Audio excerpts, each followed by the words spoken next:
الحمد لله وكفى والصلاة والسلام على سيدنا ومولانا محمد المصطفى وعلى آله وأصحابه الذين سعيدوا في معارج الحق والهدى وخلفاء ساداتنا أبي بكر الصديق الأكبر وعمر الفاروق الأعظم وعثمان ذي النورين وأسد الله الغالب علي المرتضى وابنه الإمام حسن المجتبى وصبته الإمام حسين الشهيد دافع الكرب والبلاء وأمهما سيدة النساء فاطمة الزهراء وابنه عبد القادر سيدنا غوث الورى وسراج أمة أبي حنيفة إمام أئمة الهدى وإمام أهل سنته مجدد الأعظم لدينه وشريعته سيدنا أحمد رضا وابن الشيخ المفتي الأعظم مصطفى رضا وجميع أهل السنة وجماعة دائما أبدا أما بعد فأعوذ بالله من الشيطان الرجيم بسم الله الرحمن الرحيم ورفعنا لك ذکرک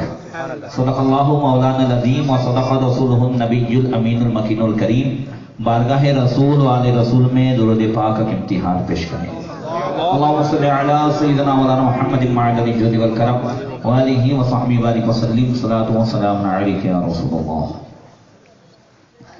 ہمارا اپنے آقا مولا حضور رحمت للعالمین شفیع المذنبین طہ و یاسین رحمت عالم نور مجسم احمد مجتبی محمد مصطفیٰ ارواحنا فدا صلی اللہ تعالی علیہ وسلم کی بارگاہ میں عید میلاد النبی صلی اللہ تعالی علیہ وسلم کے موقع پر خراج عقیدت پیش کرنے کے لیے حاضر ہوئے. اللہ تعالی ہم سب کی حاضری کو قبول فرمائے. اس محفل کو دنیا و آخرت میں ہم سب کے لیے ذریعہ نجات بنائے. آقا کریم کے فیضان سے مالا مال فرمائے. مولا کریم ان کی شفاعت نصیب فرمائے اور ان کی بتائے ہوئے راستے پر چل کر زندگی گزارنے کی توفیق عطا فرمائے. خصوصیت کے ساتھ ہمارے یہاں کے مرحومین جو ہے بڑے خوش نصیب ہیں کہ حضور کی محفل کے ساتھ ساتھ انہیں بھی اصال ثواب کا تحفہ پیش کیا جاتا ہے. تو ویسے تو ہم اپنے حساب سے اصال ثواب کریں وہ الگ بات ہے، مگر حضور کی بارگاہ سے ہو کر کے جب ان کی قبر میں جائے تو پھر وہ قبر جو ہے وہ انوار و تجلیات کہ وہ ایک ایسی کوٹھڑی ہو جاتی ہے کہ جہاں قیامت تک انشاءاللہ نور ہی نور ہوگا. قبر میں لہرائیں گے تا حشر چشمے نور کی جلوہ فرما ہوگی جب طلعت رسول اللہ کی. تو ہمارے بھی مرحوم مغفور حنیف بھائی کی روح کو اصال ثواب کے لیے یہ مجلس پاک رکھی گئی. اللہ تعالیٰ اپنے حبیب کے صدقے میں ان کی مغفرت فرمائے، چھوٹے بڑے گناہوں کو معاف فرمائے، گھر والوں کو صبر جمیل عطا فرمائے. اللہ تعالیٰ ان کی، ہم سب کی، ہمارے ماں باپ کی، ہمارے چھوٹوں کی مغفرت فرمائے اور ہمارے بڑوں کے درجات کو بلند فرمائے. ابھی ہمارے عزیزم محمد سہیل جو ہے وہ انگلش میں نعت پیش کر رہے تھے اور انہوں نے بتایا کہ تاکہ معلوم ہو کہ دنیا بھر میں حضور کا ذکر بلند ہے اور حضور کی میلاد منائی جا رہی ہے. ابھی میرے ہی موبائل میں کئی پیمپلیٹ ایسے ہیں کہ باہر جو سنیچر کو، جمعہ کو جو عید میلاد کا جلوس نکلنے والا ہے افریقہ وغیرہ میں، ان سب کے پوسٹر بھی موجود ہیں. تو یہ سب ہم نہیں کر رہے ہیں، پوری دنیا کر رہی ہے. پوری دنیا کر نہیں رہی ہے، اللہ تعالیٰ کروا رہا ہے. ایک بات ہے کہ اعلیٰ حضرت نے 2-3 شعر میں بڑے اچھے انداز میں، جو لوگ بیچارے واٹس ایپ کے ذریعے سے، فیس بک کے ذریعے سے اور نجی انداز میں بھی کوشش کرتے رہتے ہیں. ابھی ایک کل ہم لوگ گئے ہوئے تھے پاٹن، سیدپور پاٹن ہے، پیرانا پاٹن. تو وہاں پہ وٹوا کے، یعنی وہاں کے جو سادات ہیں وہ برسوں سے وٹوا رہتے ہیں، مگر 12 دن سارا کاروبار بند کر کے وہ میلاد کرنے کے لیے وہاں جاتے ہیں. بالکل ان کے قلعے کے پاس، جہاں جس مدرسے میں 1500 بچے پڑھ رہے ہیں، ان کے باہر ہی عید میلاد ہو رہی ہے اور بڑے شان و شوکت کے ساتھ وہ کرتے ہیں.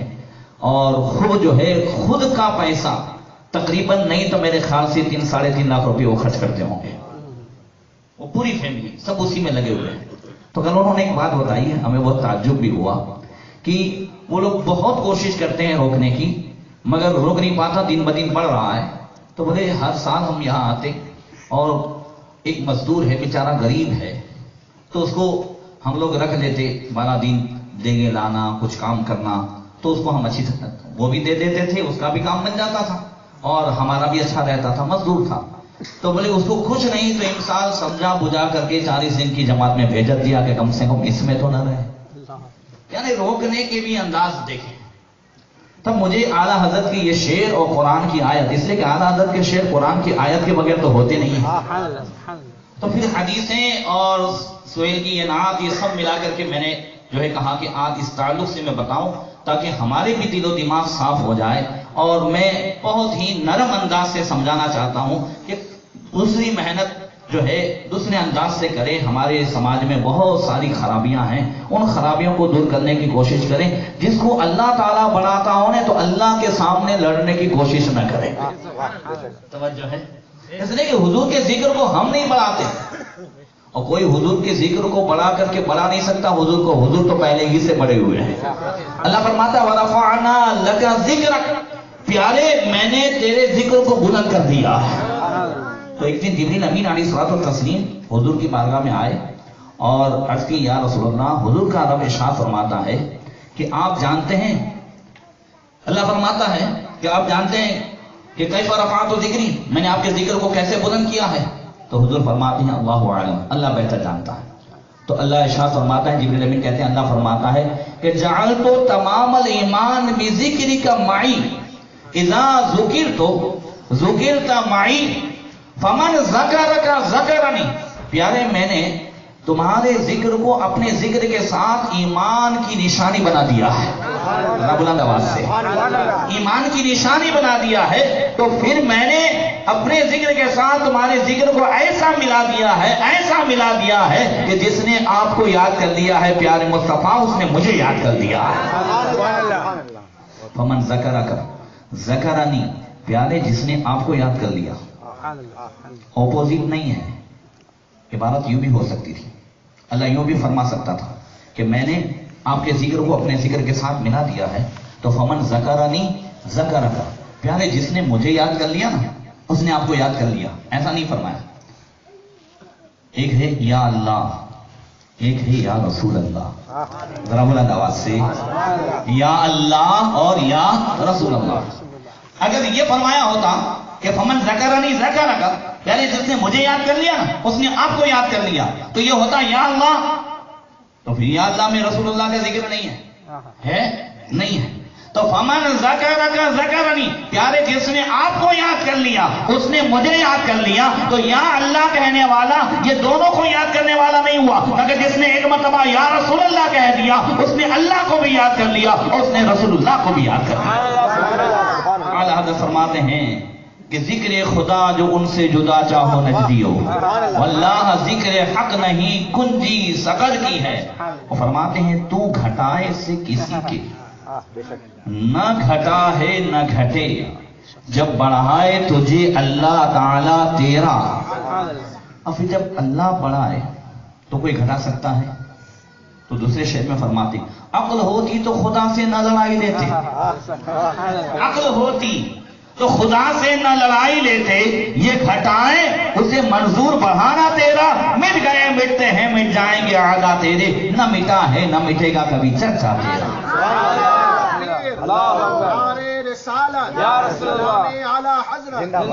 اور پھر یہ ہے کہ ہم یہ حضور کا ذکر، حضور کی میلاد، یہ چرچے کیوں نہ کریں کہ ہر جو ہے کیا کہتے ہیں بھائی ثبوت ہوتا ہے نا، ایک کپوت ہوتا ہے. کیا ہوتا ہے جی تھوڑا مجھے بھی سیکھنا پڑتا ہے. تو یہ ثبوت کسے کہتے ہیں؟ جو باپ کا کہا مانے. اور کپوت کسے کہتے ہیں؟ جو باپ کا کہا نہ مانے. اب ہم الحمدللہ ثبوت ہیں کہ آدم علیہ السلام کا آخری ٹائم ہوا.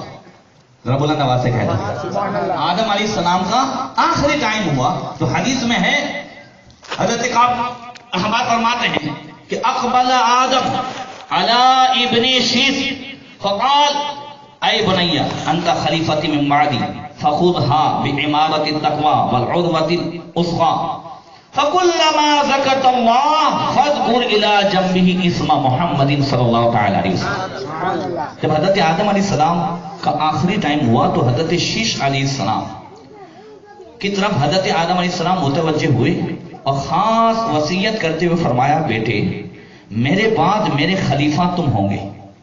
اور یاد رکھیے آدم علیہ السلام کے اتنے بیٹے ہوئے، آپ کی اتنی اولاد ہوئی، مگر آدم علیہ السلام کے خلیفہ حضرت شیش ہوئے اور آدم علیہ السلام کی پیشانی کا نور حضرت شیش علیہ السلام کی پیشانی میں پہنچا. یہ نور مصطفیٰ یہ جو امانت کے طور پر تھا وہ کسی بیٹے کے اس میں پہنچا ہے تو شیش علیہ السلام ہے.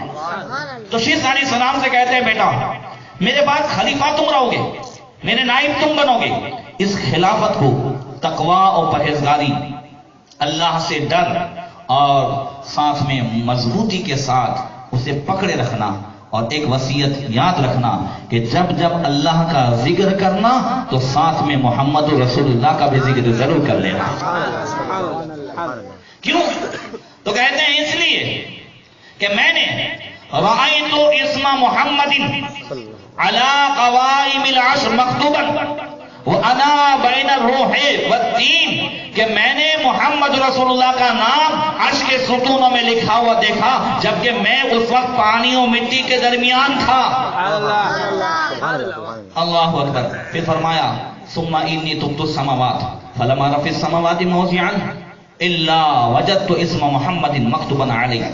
پھر اللہ نے مجھے پیدا فرمایا اور پھر میں آسمان کی سیر کرنے لگا تو آسمان کے چپے چپے پر میں نے اللہ کے نام کے ساتھ محمد رسول اللہ کا نام لکھا ہوا دیکھا.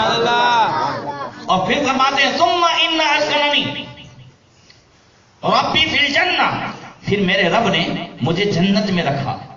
تو فلم اور فی الجنت موضعا الا رأیت اسم محمد مکتوبا علیہ فی القصر وفی لجام الجنہ. ذرا بلند آواز سے وفی نحور العور العین وبین اعین الملائکہ وعلی ورق سدرۃ المنتہی وعلی ورق شجرۃ الطوبہ.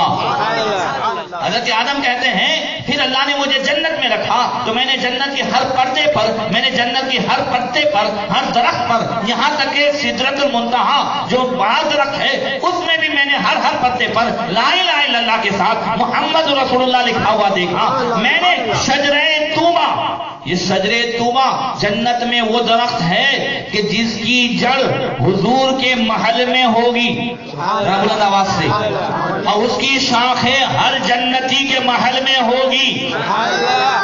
یہ شجرہ طوبہ جو حضور کے محل میں ہے اور جس کی سب سے اونچی شاخ, حضرت فرماتے ہیں طوبہ میں جو سب سے اونچی نازک سیدھی نکلی شاخ, مانگو نعت نبی لکھنے کو روح القدس سے ایسی شاخ.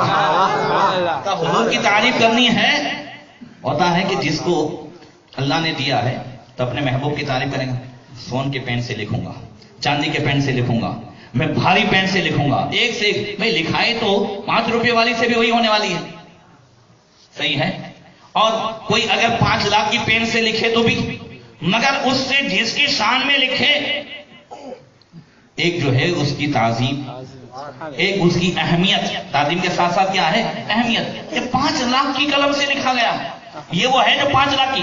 قرآن بہت سی جگہ ایسے ہیں کہ جو سونے کے حروف سے لکھا گیا ہے. تو یہ قرآن کی عظمت ہے, یہ قرآن کی اہمیت ہے, بولو ہے کہ نہیں؟ تو اعلیٰ حضرت فرماتے ہیں جب نبی کی نعت لکھنی ہے تو ان سے کہ جن کو اللہ تعالیٰ نے نعت لکھنے والے کی مدد کے لیے مقرر فرمایا ہے, بلند آواز سے, اللہ کے رسول اپنے ہاتھ سے ممبر بچھاتے. اور ایک مرتبہ ایک صاحب آئے حضور کے پاس, حضرت کعب, اور آ کر کے کہنے لگے, اللہ فرماتے ہیں وَالشُّعَرَاءُ يَتَّبِعُهُمُ الْغَاوُونَ کہ شاعر لوگ جو ہیں بھٹکے وہ کی پیروی کرتے ہیں. تو حضور فرماتے ہیں میں سمجھ گیا, تم یہ کہنا چاہتے ہو کہ شعر کہنا اچھا نہیں ہے. کہا میں پوچھنا چاہتا ہوں. کہا ان المؤمن یجاہد بسیفہ ولسانہ, مومن تلوار سے بھی جہاد کرتا ہے اور اللہ رسول کے دشمنوں سے زبان سے بھی جہاد کرتا ہے.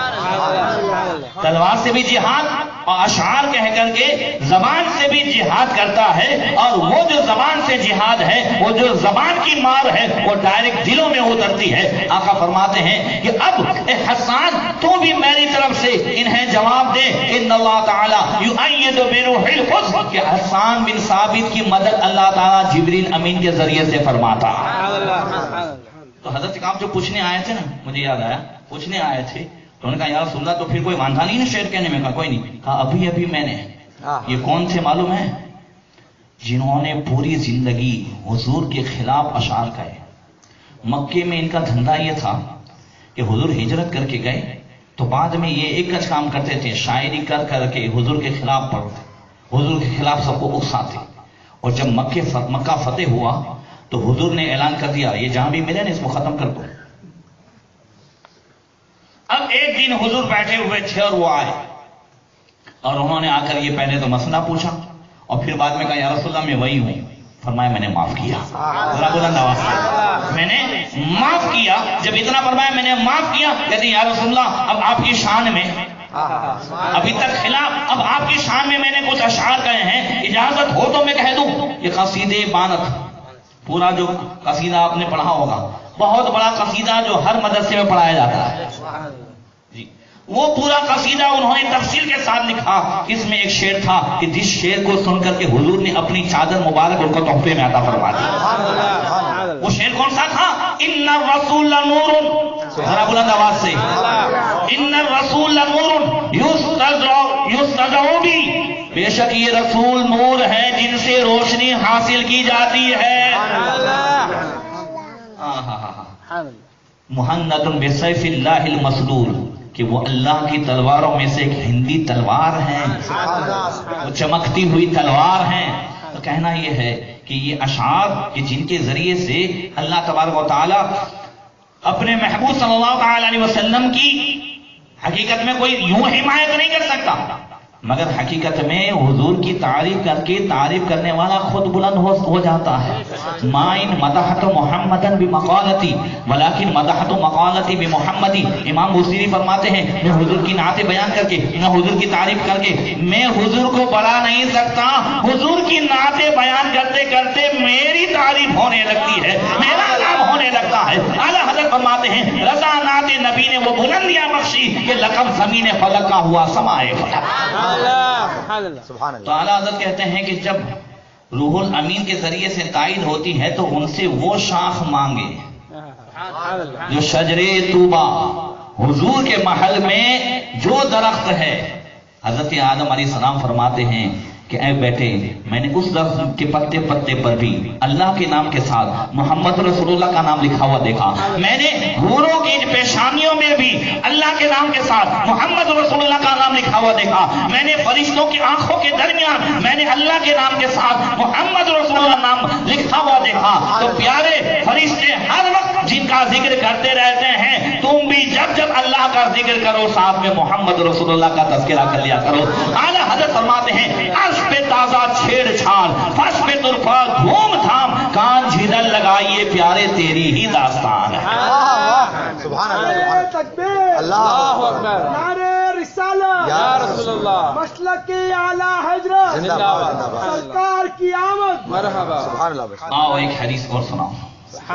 آج 3-4 حدیثیں اگلی کتابوں کی سنانی ہے. سبحان اللہ، بلند آواز سے، تاکہ اگلی کتابوں میں حضور کا تذکرہ کیسے ہوا ہے. اللہ تعالیٰ نے توریت میں موسیٰ علیہ السلام پر وحی نازل فرمائی. فرمایا اوحی اللہ تعالیٰ الی موسیٰ نبی بنی اسرائیل یا موسیٰ من لقینی وہو جاہد باحمد ادخلتہ النار. اے موسیٰ جو مجھ سے ملاقات کرے گا، اگلے پچھلے کوئی بھی مجھ سے ملاقات کرے اور میرے احمد پر ایمان نہیں رکھتا ہوگا، میرے احمد کو نہیں مانتا ہوگا، میں اسے جہنم میں ڈالوں گا. ذرا بلند آواز سے، جو میرے احمد کو نہیں مانتا ہوگا میں اسے جہنم میں ڈالوں گا. اعلیٰ حضرت فرماتے ہیں وہ جہنم میں گیا جو ان سے مستغنی ہوا ہے خلیل اللہ کو حاجت رسول اللہ. تو حضرت موسیٰ علیہ السلام کہتے ہیں ممن احمد، مولا یہ احمد کون ہے، یہ احمد کون ہے؟ تو اللہ فرماتا ہے ما خلقت خلقا اکرم علی من، کہ میں نے احمد سے بڑھ کر عزت والا مرتبے والا کوئی پیدا ہی نہیں کیا ہے. اعلیٰ فرماتے ہیں سب سے اولا والا ہمارا نبی، سب سے بالا والا ہمارا نبی، سارے اونچوں میں اونچا سمجھیے جسے ہے ان اونچوں میں اونچا ہمارا نبی، سارے اچھوں میں اچھا سمجھیے جسے ہے ان اچھوں میں اچھا ہمارا نبی. خلق سے اولیاء، اولیاء سے رسول اور رسولوں سے اعلیٰ ہمارا نبی. اللہ اکبر. پھر آگے فرمایا وَلَقَدْ كَتَبْتُ اسْمَهُ مَا اسْمِي فِي الْعَرْشِ قَبْلَ أَنْ أَخْلُقَ السَّمَاوَاتِ وَالْأَرْضَ. اے موسیٰ میں نے احمد کا نام اپنے نام کے ساتھ زمین و آسمان کی پیدائش سے بھی پہلے عرش پر لکھ دیا ہے. وَإِنَّ الْجَنَّةَ مُحَرَّمَةٌ عَلَى جَمِيعِ الْخَلْقِ حَتَّى يَدْخُلَهَا هُوَ وَأُمَّتُهُ. اور اے موسیٰ میں نے جنت میں داخلہ، جنت میں ایڈمیشن سب پر حرام کر دیا ہے کہ جب تک میرا محبوب اور اس کے امتی پہلے داخل نہ ہو جائے جنت میں کوئی دوسرا جا نہیں سکتا ہے. آنے میں سب سے آخر میں اور جنت میں جانے میں سب سے پہلے. اعلیٰ حضرت فرماتے ہیں جائیں نہ جب تک غلام، خل ہے سب پر حرام، ملک تو ہے آپ کا تم پہ کروڑوں دو. پہلے موسیٰ علیہ السلام نے جب احمد کا تذکرہ سنا، کیا سنا؟ احمد، تو فوراً کہنے لگے کہ ومن احمد، یہ احمد کون ہے؟ اب جب حضرت موسیٰ علیہ السلام نے احمد کے ساتھ امت کا بھی ذکر سنا تو فوراً کہنے لگے ومن امتہ، اے مولا اس کی امت کون ہے؟ یہ کیسی ہے؟ ہمیشہ پورے دن رات میں ایک مرتبہ تو الحمدللہ کہنا. ابھی بھی بیٹھ کر کے کہہ دیجیے الحمدللہ کہ اللہ تعالیٰ نے اپنے محبوب کی امت میں ہمیں پیدا کیا. اور دوسری بات یہ کہ اگلی کتابوں میں ہمارا ذکر ہے اور قرآن میں اگلی امتوں کا بھی ذکر ہے، مگر فرق یہ ہے کہ اگلی کتابوں میں ہمارا ذکر ہے تو صرف تعریف کے ساتھ، صرف جو ہے بھلائی کے ساتھ، اچھے الفاظ کے ساتھ ہماری تعریف ہی ہے. کہیں بھی توریت میں، انجیل میں اللہ تعالیٰ نے ہماری نشانیاں بیان فرمائی ہے، چاہے نماز کے تعلق سے ہو، چاہے حضور کی تعریف کے تعلق سے ہو، چاہے کسی بھی اعتبار سے ہو، اچھی اچھی تعریفیں، اچھے کلمات بیان ہوئے ہیں. قرآن میں اگلی امتوں کے تذکرے ہیں مگر ساتھ میں ان کی نافرمانیاں، نبی کے ساتھ زیادتی، نبی کی نافرمانیاں، اللہ کی نافرمانیاں، ان سب کا ذکر. ان کے عیب ہمارے سامنے آ گئے مگر ہمارے عیب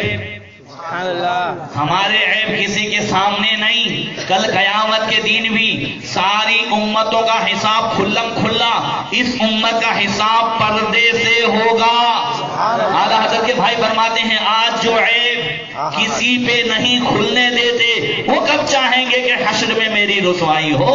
اللہ بلند آواز سے کہتے ہیں اللہ اکبر. ذرا اپنے آپ کو پہچانے. انشاءاللہ کبھی اس وقت میں نے اس میں پہلے گفتگو کی تھی مگر کبھی انشاءاللہ تعالیٰ میں اس تعلق سے بھی تفصیل سے بتاؤں گا کہ ہم کون ہیں.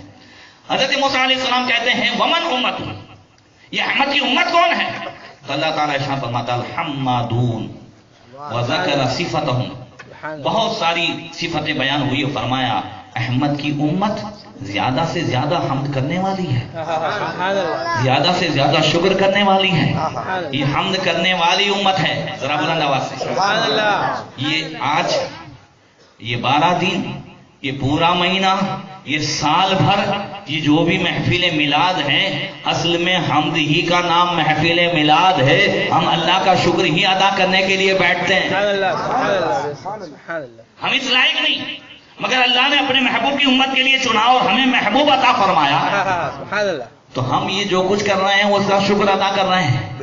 مسجد نبوی میں محفل جمی ہوئی ہے. ذرا بلند آواز سے مر رسول اللہ صلی اللہ علیہ وسلم علی حلقتی من اصحابی. حمد کرنے والوں سے کڑی جوڑ رہا ہوں تاکہ حمد کرنے والوں سے کڑی جڑ جائے کہ ہم بھی حضور کی آمد پر حمد کر رہے ہیں، شکر ادا کر رہے ہیں. حمد کا معنی شکر ادا کرنا، ہم شکر ادا کر رہے ہیں. تو اب یہ کڑی کہاں سے ملی ہوئی ہے تاکہ سمجھ میں آ جائے اور بیچارے محنت دوسری جگہ کرے. مجھے تو کیا خالی ایسا ہوتا ہے کہ کہیں دوسری جگہ محنت کرے تو اچھی بات ہے، برابر ہے. بہت ساری برائیاں، بہت سارے کفر و شرک سب پھیلے ہوئے ہیں. ایک ہی پہ کائے کو زور دیتے ہیں، کچھ ہونے والا نہیں ہے. 125 سال سے فتوے چل رہے ہیں اور جتنے فتوے زیادہ اتنے ہی نبی کے چرتے زیادہ. تو کائے کھوٹے کھالی محنت کرنے کی. صحیح ہے جی. تو یہ بھی میں خالی ایک بھائی سمجھتا ہوں کہ ایسا ہو جائے کہ سب ایک ہی ہو جائے. سب حضور کی میلاد کرنے والے ہو جائیں، سب حضور کو مرتبے کے ساتھ ماننے والے ہو جائیں. تو یہ حضور کو مانتے تو ہیں، مانتے ہیں. مانتا تو ابو جہل بھی تھا وہ محمد ابن عبداللہ مانتا تھا. صحیح. کیا مانتا تھا؟ محمد ابن عبداللہ. محمد الرسول اللہ. حضور کو ماننا ہے تو کمالات کے ساتھ ماننا ہے. حضور کو ماننا ہے تو اللہ نے جیسا مقام دیا ہے ویسے ماننا ہے. حضور کو خالص ایسا نہیں ماننا ہے کہ بس آئے تھے اللہ نے ایک پیغام دیا تھا دے کے چلے گئے. نہیں، آپ ان حدیثوں میں حضور کا مقام دیکھو. اور انشاءاللہ تعالیٰ اگر جمعہ میں موقع ملا تو میں حضرت آمنہ کے حوالے سے بتاؤں گا کہ کیسے کیسے مقام اللہ تعالیٰ نے حضور کو پہلے ہی سے عطا فرمائے ہیں. اللہ اکبر. اللہ کے رسول صلی اللہ علیہ وسلم مسجد نبی میں صحابہ کی جماعت کے پاس سے گزرے. یہ نسائی شریف میں بھی ہے، مشکات میں بھی ہے اور مسلم شریف میں بھی ہے. مسلم اور مشکات کے الفاظ میں منّا علینا بھی اور نسائی کے الفاظ میں منّا علینا بھی کا، یہ تینوں میں فرق کے ساتھ بتا دیتا ہوں. بیٹھ کر اللہ کے رسول گزرے اور صحابہ سے پوچھا ما اجلسکم، کیوں بیٹھے ہو؟ تو صحابہ کہتے ہیں نذکر اللہ ونحمدہ علی ما ہدانا دین الاسلام ومن علینا بک. یا رسول اللہ ہم اس لیے بیٹھے ہیں تاکہ اللہ تبارک و تعالیٰ نے ہمیں جو اسلام جیسی نعمت عطا فرمائی، ہم اللہ کا ذکر کرنے اور اس کی حمد و ثنا کرنے، اس کا شکر ادا کرنے بیٹھے اس بات پر کہ اللہ نے اسلام جیسی دولت عطا فرمائی ومن علینا بک، اور آپ کو ہم میں بھیج کر اللہ نے جو احسان فرمایا ہے، سبحان اللہ، اللہ نے ہم پر جو احسان فرمایا ہے تو ہم اس کا شکریہ ادا کرنے کے لیے بیٹھے ہوئے ہیں.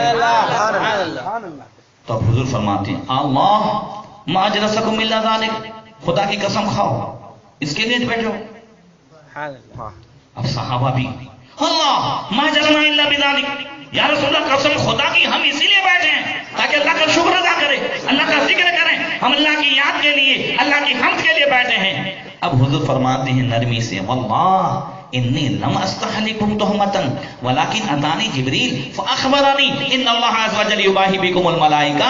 آقا فرماتے ہیں اے میرے صحابہ میں نے کوئی تہمت لگانے الزام لگانے کے لیے تمہیں قسم نہیں کھلوائی ہے. بات یہ ہے کہ میں تو حجر عائشہ میں تھا، میں تو اپنے کمرے میں تھا، یہ سدرۃ مکین جبریل امین میرے پاس آئے، انہوں نے آ کر کے مجھے خبر دی ان اللہ عز وجل یباہی بکم الملائکہ. یہ تمہاری محفلیں پہلے بھی لگتی تھی مگر آج کی محفل ایسی انوکھی محفل ہے کہ اللہ تعالیٰ فرشتوں کے درمیان فخر فرماتا ہے، فرشتوں سے فرماتا ہے فرشتوں دیکھ لو میں نے اپنا محبوب غداروں میں نہیں بھیجا ہے وفاداروں میں بھیجا ہے. نعرہ تکبیر، نعرہ رسالت، یا رسول اللہ، سرکار کی آمد. سبحان اللہ. اللہ کیا فرماتا؟ اللہ فرماتا لقد من اللہ علی المؤمنین اذ بعث فیہم رسولا. سبحان اللہ، سبحان اللہ. اللہ نے مومنوں پہ احسان فرمایا کہ نماز فرض کی، اللہ نے مومنوں پہ احسان فرمایا کہ اسے روزے دیے، اللہ نے مومنوں پہ احسان فرمایا نہیں فرمایا اللہ نے مومنوں پہ احسان فرمایا کہ ان میں رسول بھیجا. اچھا اب میں کہتا ہوں بات اتنی کلیئر ہے تو کچھ فکر کرنے کی ضرورت نہیں. کوئی منائے نہ منائے، کوئی کچھ کہے نہ کہے، اللہ نے احسان کس پہ فرمایا؟ ذرا بلا آواز سے، میں نہیں بولوں گا، آپ مومنوں پہ. کس پر؟ لقد من اللہ علی المؤمنین. تو جس پر احسان ہے وہ شکریہ ادا کرتے ہیں. میرا فیصلہ نہیں ہے، قرآن کا فیصلہ. ٹھیک ہے، تو اب ساری مگج ماری ختم. پھر بھی اگر کسی کو چیڑ ہو کیوں کرتے ہیں تو بس اعلیٰ حضرت کی زبان میں جواب دیجیے. قرآن سے بھی ثابت ہے، اللہ تبارک و تعالیٰ کے فرمان سے ثابت ہے، صحابہ سے بھی ثابت ہے، سب سے ثابت ہے. مگر پھر بھی کیوں کرتے ہیں تو خاک ہو جائیں آدو جل کر، مگر ہم تو رضا جب تک دم ہے ذکر ان کا سناتے جائیں گے اور حشر تک ڈالیں گے ہم پیدائش مولا کی تم مثل فارس نجد کے کلے گراتے جائیں گے. اچھا ایک حدیث اور سناؤں؟ سبحان اللہ، سبحان اللہ. وہ حدیث بھی بڑی پیاری ہے. فرمایا اللہ کے رسول صلی اللہ علیہ وسلم ہر منڈے کو روزہ رکھتے تھے، جیسا آپ نے سنائی ہے، مگر خالص میں الفاظ کے ساتھ سنا دیتا ہوں تاکہ عقیدہ مضبوط ہو جائے. سئل رسول اللہ صلی اللہ علیہ وسلم عن صوم یوم اثنین، یہ مسلم شریف کی حدیث ہے اور حدیث کی کتابوں میں بخاری شریف کے بعد دوسرے نمبر پہ مسلم شریف ہے. اللہ کے رسول صلی اللہ علیہ وسلم سے پیر کے منڈے کے روزے کے تعلق سے پوچھا گیا کہ یا رسول اللہ آپ ہر ہفتے ہر پیر کو روزہ کیوں رکھتے ہیں؟ تو حضور نے فرمایا یوم فیہ ولدت و یوم انزل علی، کہ پیر کا دن وہ ہے کہ پیر ہی کے دن میں پیدا ہوا اور پیر ہی کے دن اللہ تعالیٰ نے مجھ پر وحی نازل فرمائی، اس لیے ہر پیر کو روزہ رکھ کر کے اسے منا رہا ہوں۔ ہم تو یہاں مہینے 12 دن سال بھر کے چکر میں ہیں، حضور تو ہر ہفتے اپنا میلاد منا رہے ہیں۔ کلیئر ہو گیا؟ اس سوال کا جواب بھی کہ حضور نے منایا یا نہ منایا، حضور نے منایا یا نہ منایا، یہ بھی کلیئر ہو گیا۔ صحابہ نے منایا، یہ بھی کلیئر ہو گیا۔ اللہ تعالیٰ نے حکم فرمایا قل بفضل اللہ وبرحمتہ فبذلک فلیفرحوا هو خیر مما یجمعون، محبوب اللہ کے فضل اور اس کی رحمت پر لوگوں سے کہہ دو کہ خوشی منائیں۔ بلند آواز سے یہ خوشی منانا ہوا خیر مما یجمعون، جو کچھ جمع کرتے ہیں نا اس سے بھی بہتر ہے۔ میں نے آیت اور ترجمہ پیش کر دیا ہے، تفسیر انشاءاللہ جمعہ کو انشاءاللہ تعالی، ٹھیک ہے، تاکہ آپ لوگ آ جائیں ٹائم سے بیٹھ کے۔ جی کچھ تو ادھورا چھوڑنا چاہیے نا فرید بھائی، تاکہ کچھ تو انشاءاللہ شوق پیدا ہو۔ اور مجھے امید ہے، بلکہ مجھے اب یقین ہونے جا رہا ہے الحمدللہ آپ حضرات کے اندر وہ شوق ہے کہ اب مجھے یہاں تقریر کرنی پڑتی ہے تو مجھے بھی دیکھنا پڑتا ہے بھائی، ہاں مجھے بھی محنت کرنی پڑتی ہے۔ ماشاءاللہ یہ علم، یہ شوق، یہ ذوق، بس انشاءاللہ چاہتا یہ ہوں کہ ہر جوان کے اندر قرآن حدیث ان سب کا شوق پیدا ہو جائے۔ ایک چیز میں نے اس سے پہلے بتائی تھی، آج دوہرا دیتا ہوں کہ اپنے موبائل میں میموری کارڈ میں سنی علماء کی تفسیر روزانہ ایک ایک رکوع سنا کریں۔ کل کی بات ہے، کل امتحان ختم ہوا اور پروگرام ختم ہوا تو میں بیٹھا ہوا تھا، تو حافظ ربیع اللہ صاحب ایک لائے بولے یہ صاحب باہر کے ہیں، آپ سے بات کرنا چاہتے ہیں۔ میں کہا ٹھیک ہے۔ تو انہوں نے کہا کہ ہمارے والد صاحب 89 میں انتقال کر گئے۔ کب؟ 89۔ ہم نے کوئی وراثت تقسیم کی نہیں، اللہ نے دیا وہ تھے، تو ہم سمجھے کہ وہ تو جیسے ہوتا ہے ویسے، اس نے اس کی شادی ہو گئی، اس میں اس کی شادی ہو گئی، اس نے اس کو دے دیا، ویسے ہو گیا۔ مگر اب جب قرآن کی تفسیر سنتے سنتے احساس ہوا کہ قرآن نے تو اتنا سب بیان کیا ہے، سب کے حصے بھی مقرر ہیں، اس کو اتنا دینا ہے، اس کو اتنا دینا ہے، اور پھر یہ تو ہمارے والد صاحب قبر میں عذاب میں گرفتار ہوں گے۔ تو قرآن کی تفسیر اور ترجمہ سن کر کے احساس ہوا کہ والد صاحب کو قبر میں عذاب نہیں ہونے دینا ہے، جو اللہ کا حکم ہے اس پر عمل کرنا ہے۔ یہ کل کی بات ہے۔ تو اب آپ سوچئے کہ قرآن اگر ہم آج اردو عربی پڑھ نہیں سکتے تو سن تو سکتے ہیں کہ نہیں؟ موبائل تو سب کے جیب میں ہے کہ نہیں؟ اور سنی اور عالم کی تفسیر میں نے نام بھی دیا تھا، ہر جگہ موجود ہے، مفتی آصف عبداللہ صاحب کی تفسیر، اتنے بڑے اخلاق والے ہیں، میرے تو خاص دوستی ہو گئی ان سے، اتنے ماشاءاللہ اخلاق والے اور اتنے بڑے عالم ہیں، الحمدللہ اللہ تعالیٰ جو ہے انہیں صحت و سلامتی عطا فرمائے۔ اکثر فجر میں میرے ان سے بات چیت ہوتی رہتی ہے۔ تو اب یہ ایک ایک لفظ کی تفسیر اس انداز سے کر رہے ہیں، اسے آپ سنیے، روزانہ ایک ایک 2 رکوع سنیے، باہر جائیں اپنے اس میں لگا لیں۔ میں کہتا ہوں کہ جو قرآن کی آیت قتل کرنے کے ارادے سے چلنے والے حضرت عمر کی زندگی کو بدل دے، وہ قرآن کی آیتیں ہماری بھی زندگی کو بدل سکتی ہے۔ اللہ تعالی ہم سب کو توفیق عطا فرمائے۔ تو عرض کر رہا تھا کہ اللہ تبارک و تعالیٰ نے اپنے محبوب صلی اللہ علیہ وسلم کو اتنا مقام عطا فرمایا۔ اب عیسیٰ علیہ السلام پر جو انجیل نازل ہوئی، توریت زبور انجیل تینوں کی ایک ایک آیتیں پیش کر دوں، بات ختم کر دوں آج۔ جو انجیل نازل فرمائی اللہ تعالیٰ نے، تو اس میں عیسیٰ علیہ السلام پر وحی نازل فرمائی، یا عیسیٰ ان آمن بمحمد ومر من ادرک من امتک ان یؤمنوا بی۔ اے عیسیٰ میرے محبوب پر ایمان لاؤ اور اپنی امتیوں میں سے جو بھی ان کا زمانہ پائے ان سے کہو کہ ضرور ایمان لائے۔ ذرا بلند آواز سے کہ وَلَوْلَاهُ ما خلقت آدم ولا الجنت ولا النار، ایسا اگر محمد نہ ہوتے، میرا یہ محبوب نہ ہوتا، میں آدم کو پیدا نہ کرتا، میں جنت و دوزخ کسی کو پیدا نہ کرتا۔ دوسرے ایک حدیث میں ہے وَلَقَدْ خَلَقْتُ الدُّنْيَا وَأَهْلَهَا لَأَعْرَفَهُمْ كَرَامَتَكَ وَمَنْزِلَتَكَ عِنْدِي وَلَوْلَاكَ مَا خَلَقْتُ الدُّنْيَا۔ اللہ اپنے محبوب سے فرماتا ہے پیارے اگر آپ نہ ہوتے تو میں دنیا اور دنیا والوں کو پیدا نہ کرتا، میں نے دنیا اور دنیا والوں کو اسی لیے پیدا کیا ہے تاکہ میری بارگاہ میں آپ کا جو مقام ہے وہ ان کو دکھاؤں۔ سبحان اللہ، سبحان اللہ۔ میری بارگاہ میں آپ کا جو مقام ہے، ذرا بلند آواز سے، کیسا مقام ہے؟ یہ حضور آئے تو دنیا والوں نے دیکھا کہ حضور کی چاہت ہوئی، قبلہ بدل جائے تو بدل گیا۔ کل قیامت کے دن حضور کی چاہت ہوگی کہ سارے امتی جنت میں داخل ہو جائیں، ذرا بلند آواز سے۔ تو اب حضور کی چاہت پر فرشتوں کو بھی حکم ہوگا ان کا کہاں مانو۔ اللہ اکبر۔ آدم علیہ السلام، بات پہ بات آئی کہہ دو، آدم علیہ السلام عرش کے نیچے کرسی پر بیٹھے ہوں گے کل قیامت کے دن، عرش کے نیچے کرسی پر بیٹھے ہوں گے آدم علیہ السلام، اور فرشتے ایک حضور کی امتی کو جہنم کی طرف گھسیٹتے ہوئے لے جاتے ہوں گے۔ حضرت آدم علیہ السلام کی نظر پڑے گی، حدیث میں فوراً آدم علیہ السلام اس امتی کے لیے کرسی چھوڑیں گے اور حضور کو تلاش کریں گے، اور حضور سے جا کر کے ملاقات کر کے آدم علیہ السلام کہیں گے یا رسول اللہ آپ کے ایک امتی کو فرشتے جہنم کی طرف لے جا رہے ہیں۔ ذرا بلند آواز سے۔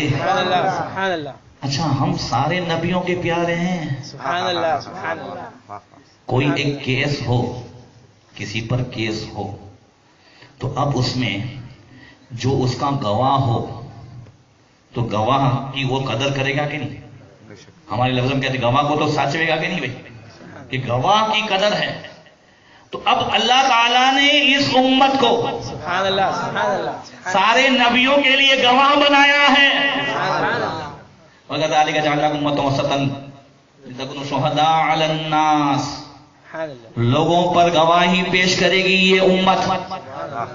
اور 5ویں پارے کی ایک آیت ذہن میں آئی فَكَيْفَ إِذَا جِئْنَاكَ مِنْ كُلِّ أُمَّةٍ بِشَهِيدٍ وَجِئْنَا بِكَ عَلَى هَؤُلَاءِ شَهِيدًا۔ دونوں کو ملاؤ، دوسرے پارے کی 5ویں پارے کی آیت۔ تو مطلب یہ ہے کہ کل قیامت کے دن اللہ تعالیٰ لوگوں سے فرمائے گا، اگلی امتوں سے، کیا میرے طرف سے کوئی ڈرانے والا نہیں آیا؟ کیا تمہیں میرا حکم پہنچانے والا کوئی نہیں آیا؟ تو اگلی امت سراسر جھوٹ بولے گی، ما جاءنا من بشیر ولا نذیر، ہمارے پاس کوئی ڈرانے والا خوشخبری دینے والا آیا ج نہیں ہے۔ اگر کوئی آیا ہوتا تو ہم بتوں کو نہیں پوچھتے، ہم تیری عبادت نہیں کرتے۔ اللہ تعالیٰ جو ہے نبیوں کو بلائے گا، میں نے پیغام دیا تھا تم نے پہنچایا کہ نہیں پہنچایا؟ انبیاء کہیں گے مولا تو گواہ ہے، ہم نے پہنچایا ہے۔ کہیں نہیں، یہ بتاؤ تمہاری گواہ کون ہے؟ کون گواہ ہے؟ تم گواہی یہاں پہ پیش کرو کہ تم نے میرا پیغام پہنچایا ہے۔ انبیاء اس امت کے علماء صلحاء نیکوں کو وہ گواہی میں پیش کریں گے، یہ امت گواہی پیش کرے گی۔ فَكَيْفَ إِذَا جِئْنَا مِنْ كُلِّ أُمَّةٍ بِشَهِيدٍ، کیسے ہوگا اے محبوب، کیسی حالت ہوگی؟ ہر امت پر ایک گواہ ہم پیش کریں گے۔ تو جب یہ امتی گواہی دیں گے تو اگلے امت والے کہیں گے تم تو آئے ہو بعد میں، تم کو کیسے پتا چلے؟ تم تو بعد میں آئے ہو، تم ہمارے زمانے میں تو تھے نہیں۔ اللہ فرمائے گا پھر تم کو کیسے پتا چلا کہ انہوں نے میرا پیغام پہنچایا ہے؟ تو یہ امت کہے گی مولا ہم کو ہمارے نبی نے بتایا ہے۔ ذرا بلند آواز سے، ہمیں ہمارے نبی نے بتایا، ہمیں ہمارے قرآن نے بتایا، ہمیں ہماری کتاب نے بتایا ہے کہ ہر نبی نے اپنی امت کو تیرا پیغام پہنچا دیا ہے، ہم اس پر یقین رکھ رہے ہیں۔ اب اللہ تعالیٰ اپنے محبوب کو بلائے گا، وَجِئْنَا بِكَ عَلَىٰ هَؤُلَاءِ شَهِيدًا، محبوب ان سب پر آپ کی گواہی ہوگی، ان سب پر آپ کی گواہی ہوگی۔ اللہ تعالیٰ محبوب کو بلائے گا، محبوب یہ تمہاری امت صحیح گواہی دے رہی ہے؟ کہاں مولا؟ اب دیکھیے اگلی امت کے لوگ اس امت پر تو اعتراض کریں گے، مگر جب حضور پیش کر دیں گے تو اگلی امت میں سے کوئی یہ نہیں بول سکے گا کہ آپ تو بعد میں آئے ہو۔ اگلی امت میں سے کوئی یہ نہیں بول سکے گا کہ آپ تو بعد میں آئے ہو، ان سب کو بھی معلوم ہے آئے بھلے بعد میں، اگلوں کو بھی جانتے ہیں پچھلوں کو بھی جانتے ہیں، عالم ارواح میں سے اللہ تعالیٰ نے نور بنایا تب بھی ہر چیز کو جانتے تھے۔ کسی کو تو حاضر ناظر کہتے ہیں سے، کسی کو تو حاضر ناظر کہتے ہیں۔ پھر کہ میں آج ایسا لگ رہا ہے جیسے درسگاہ میں بیٹھ گیا ہوں، آیت میں آج ذہن میں آ رہی ہے۔ تو کہہ یہ رہا تھا کہ عیسیٰ علیہ السلام کو اللہ تعالیٰ نے حکم فرمایا، عیسیٰ جو بھی تیرے جو ہے امتیوں میں سے احمد کی ملاقات کرے اس سے کہو ضرور ایمان لائے، اگر احمد نہ ہوتے محمد نہ ہوتے میں آدم کو پیدا نہ کرتا، میں جنت و دوزخ کسی چیز کو پیدا نہ کرتا۔ اعلیٰ حضرت فرماتے وہ جو نہ تھے تو کچھ نہ تھا، وہ جو نہ ہو تو کچھ نہ ہو، جان ہے وہ جہان کی، جان ہے تو جہان ہے۔ اب یہ انجیل کی ایک آیت آخری جو لائن ہے وہ سنو، سبحان اللہ۔ اللہ فرماتا ہے اے عیسیٰ وَلَقَدْ خَلَقْتُ الْعَرْشَ عَلَى الْمَاءِ فَاسْتَرَبَ فَكَتَبْتُ عَلَيْهِ لَا إِلَهَ إِلَّا اللَّهُ مُحَمَّدٌ رَسُولُ اللَّهِ فَسَكَنَ۔ اے عیسیٰ میں نے عرش کو پانی کے اوپر جو ہے بنایا، تو پانی کے اوپر جب عرش بنا تو عرش ہلنے لگا، عرش بے چین ہونے لگا، عرش میں اضطراب پیدا ہوا، وہ ہلنے لگا، اسے قرار نہیں تھا، اور میں نے جب اس میں لا الہ الا اللہ محمد رسول اللہ لکھ دیا فسکنا، اس کی بے چینی دور ہو گئی، اسے قرار پیدا ہو گیا۔ سبحان اللہ سبحان اللہ سبحان اللہ۔ اللہ نے اپنے محبوب کے نام میں، ذرا بلند آواز سے، اللہ نے اپنے محبوب کے نام میں وہ جو ہے برکت رکھی ہے، وہ سکون رکھا ہے کہ اعلیٰ حضرت فرماتے ہیں ان کے نثار کوئی کیسے ہی رنج میں ہو، جب یاد آ گئے ہیں سب غم بھلا دیے۔ دیکھو میں کدھر سے کدھر چلا گیا مگر مجھے یاد آ گیا، آدم علیہ السلام، آدم علیہ السلام جو ہے وہ اٹھ کر کے حضور کو ڈھونڈیں گے اور اس امتی کے تعلق سے خبر دیں گے کہ آپ کی امتی کو فرشتے جہنم کی طرف لے جا رہے ہیں۔ حضور تشریف لائیں گے فرشتوں کے پاس، تو اس کو گھسیٹتے ہوں گے، کہا کیا بات ہے اسے چھوڑ دو، کہا یا رسول اللہ اس کا نام اعمال تولا گیا، اس کے گناہ کا پلہ بھاری ہو گیا، نیکیوں کا پلہ بہت کم، نیکیاں ہے ہی نہیں۔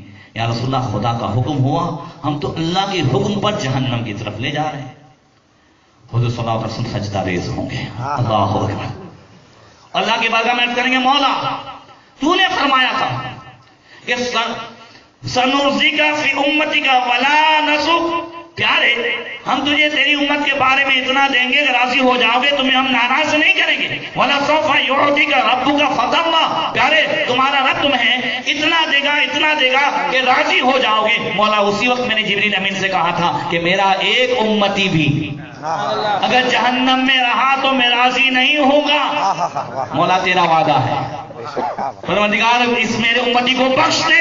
فوراً فرشتوں کو آواز آئے گی اطیعوا محمدا، میرے محبوب کا کہا مانو، سبحان اللہ سبحان اللہ، محبوب کا کہا مانو۔ جیسے ہی یہ حکم آئے گا فرشتے پھر سے ترازو لائیں گے اور پھر سے اس کے جو ہے گناہ کا پلہ بھاری ہو جائے گا، نیکیوں کا پلہ ہلکا۔ اب حضور کے سامنے تولا جا رہا ہے، حضور آہستہ سے جیب سے ایک پرچی نکالیں گے اور نیکیوں کے پلے میں ڈال دیں گے، اتنی سی پرچی ہوگی، بس نیکیوں کا پلہ بھاری ہو جائے گا، آواز آئے گی بخش دیا گیا، جنت میں لے جاؤ۔ فرشتے خوشی خوشی جنت میں لے جاتے ہوں گے۔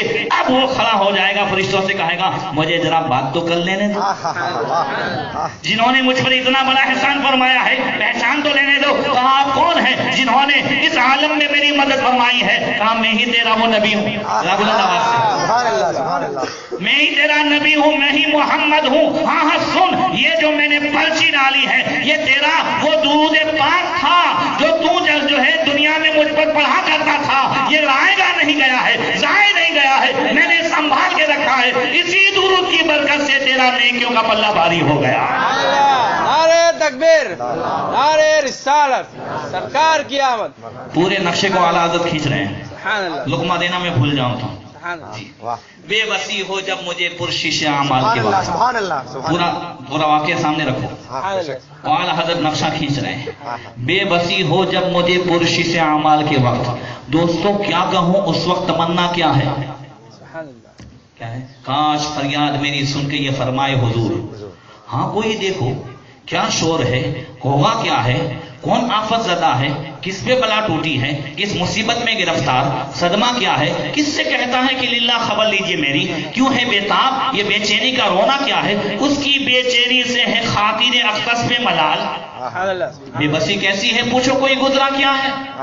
یوں ملائک کرے معروض کے آقا ایک مجرم ہے، اس سے پرشش ہے بتا تو نے کیا کیا کیا ہے، سامنا قہر کا ہے اور دفتر اعمال کے ہیں پیش، اور ڈر رہا ہے کہ خدا حکم سناتا کیا ہے، آپ سے کرتا ہے فریاد کہ یا شاہ رسول، بندہ بے کس ہے شاہ، رحم میں وقفہ کیا ہے، اب کوئی دم میں گرفتار بلا ہوتا ہوں، آپ آ جائیں تو کیا خوف ہے، کھٹکا کیا ہے، سن کے یاد میری بحر کرم جوش میں آئے.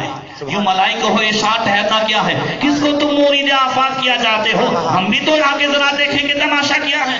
ان کی آواز پہ کر اٹھوں میں بے ساختہ شور، اور تڑپ کر کہوں اب مجھے پرواہ کیا ہے، لو وہ آیا میرا حامی میرا غمخوار امم، آ گئی جان تنے بے جانے آنا کیا ہے، پھر مجھے دامن اقدس میں چھپانے سرور، اور فرمائے ہٹو اس پہ تقاضا کیا ہے، بندہ آزاد شدہ ہے یہ ہمارے در کا، کیسا لیتے ہو حساب اس میں تمہارا کیا ہے.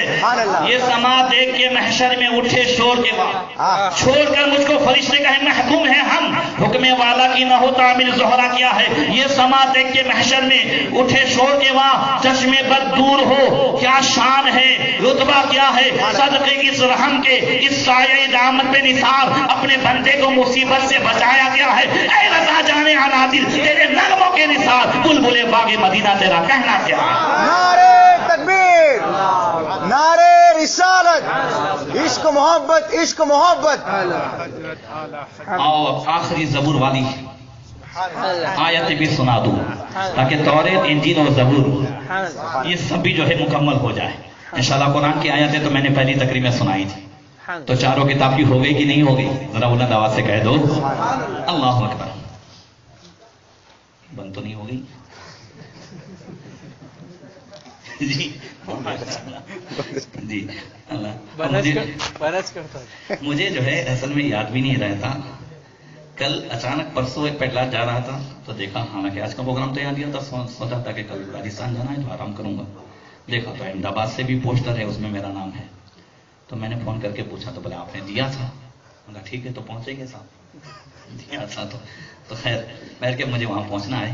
تو زبور کی جو ہے وہ آیتیں سنیں.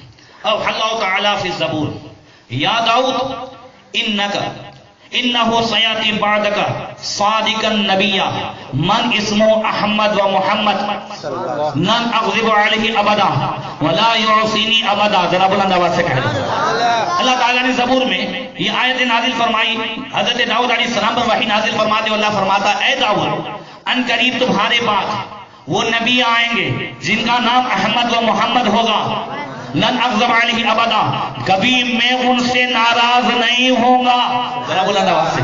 ولا یعصینی ابدا، کبھی وہ میری نافرمانی بھی نہیں کریں گے، میں بھی ناراض نہیں ہوں گا اور کبھی وہ بھی میری نافرمانی نہیں کریں گے. امتہ امۃ مرحومۃ، اس کی جو امت ہوگی وہ امت مرحومہ ہے، یعنی رحم کی ہی امت ہے. ذرا بلند آواز سے.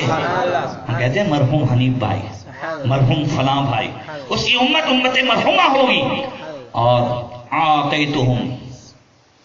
آتیتم النوافل مثل ما آتیت الانبیاء وافترضت علیم الفرائض مثل ما افترضت علی الانبیاء والمرسلین حتی یاتون یوم القیامہ نورہم مثل نور الانبیاء. اس امت کا ذکر سنو. اللہ اکبر. اللہ فرماتا ہے داؤد اس کی امت مرحومہ ہوگی، میں ان کو وہ نوافل دوں گا جو میں نے نبیوں کو دیے ہیں. بلند آواز سے. اور میں ان کو وہ فرائض دوں گا جو میں نے انبیاء و مرسلین کو جو فرائض دیے ہیں وہ دوں گا. اور اے داؤد یہاں تک کہ وہ فرائض و نوافل پر عمل کرتے کرتے قیامت کے دن میری بارگاہ میں آئیں گے تو ان کا نور نبیوں کے نور کی طرح چمکتا ہوگا. اللہ اکبر سبحان اللہ. اور آگے فرمایا یا داؤد انی فضلت محمدا و امتہ علی الامم کلی. اے داؤد میں نے میرے محبوب محمد صلی اللہ علیہ وسلم اور اس کی امت کو ساری امتوں پہ فضیلت عطا فرمائی ہے. اب یہاں پر آخری بات کر لوں کہ اللہ نے کیا فرمایا کہ نبیوں کو جو نوافل دوں گا وہی اس امت کو. نبیوں کو جو فرائض دوں گا وہی اس امت کو. تو کہیں کسی بھی کتاب میں آپ لوگوں نے پڑھ تو نہیں لیا ہے کہ اگلے انبیاء خالی جمعہ جاتے تھے؟ سبحان اللہ سبحان اللہ سبحان اللہ. میں نے تو کہیں نہیں پڑھا ہے. تو جو لوگ جمعہ آتے ہیں، کیونکہ میں نے تو یہ پڑھا ہے کہ اللہ تعالیٰ نے توریت میں 5 ٹائم کی نماز کی فضیلت بیان فرمائی ہے. وہ حدیث تفصیل سے میں نے بیان کی تھی. تو کہیں ایسا تو نہیں کہ آپ لوگوں نے کہیں حاشیہ واشیہ دیکھ لیا ہو؟ سائڈ کی وہ لکیر اس کو کیا کہتے ہیں؟ حاشیہ کہتے ہیں. تو کوئی حاشیہ دیکھ لیا ہو کہ اس میں یہ ہو کہ بھائی جمعہ جاتے تھے، ایسا تو نہیں ہے. تو جب ایسا نہیں ہے تو اپنے بھی جمعہ نہیں جانا. میں تو کہتا ہوں 5 ٹائم میلاد منانے والے ہو جاؤ. آواز سے 5 ٹائم میلاد منانے والے ہو جاؤ. حضور کی آمد کا اصل مقصد تو یہ ہے کہ یہ سر کسی غیروں کے آگے نہ جھکے، یہ سر جھکے تو پروردگار کے آگے جھکے. 5 ٹائم میلاد منانے والے ہو جاؤ. 5 ٹائم جو ہے یہ مکمل طور سے سنی امام کے پیچھے ہم نماز پڑھیں. الحمدللہ نمازی پڑھتے جا رہے ہیں، مگر مسائل کے ساتھ ہم نماز جو ہے پڑھیں، سیکھیں. اللہ تعالی ہمیں دنیا کے ساتھ ساتھ آخرت کی بھی تیاری کی توفیق عطا فرمائیں. السلام علیکم ورحمۃ اللہ وبرکاتہ.